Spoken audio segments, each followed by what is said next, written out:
ఒడిశాలోని పూరీ జగన్నాథుని రథయాత్ర కోట్లాది మంది భక్తుల విశ్వాసానికి ప్రతీక. కానీ అదే పవిత్ర యాత్రలో విషాదం చోటు చేసుకుంది. లక్షలాది మంది భక్తులు ఒక్కసారిగా పోటెత్తడంతో తీవ్ర తొక్కిసలాట నెలకొంది.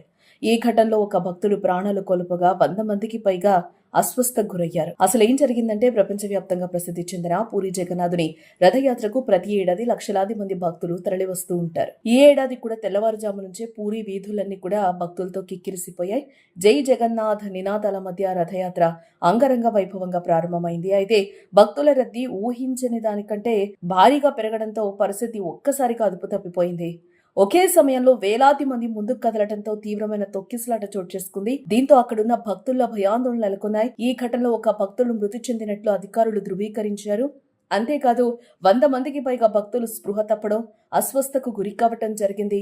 తీవ్ర రద్దీ, ఉక్కపోత, తోపులాట కారణంగానే ఈ పరిస్థితి ఏర్పడిందని అధికారులు కూడా ప్రాథమికంగా భావిస్తూ ఉన్నారు.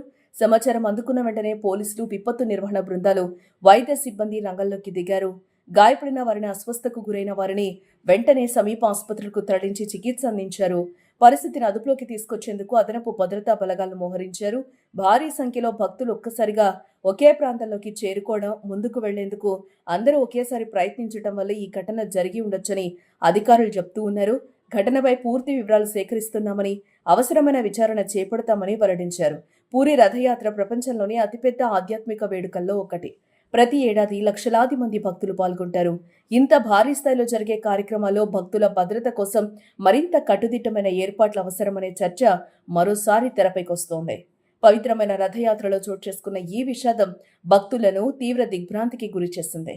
కాబట్టి ఇలాంటి రద్దీ ప్రదేశాల్లో ప్రజలు చాలా జాగ్రత్తగా ఉండాలని, ముఖ్యంగా వృద్ధులు, చిన్నపిల్లలను తీసుకురాకపోవటమే మంచిదని చెప్తూ ఉన్నారు.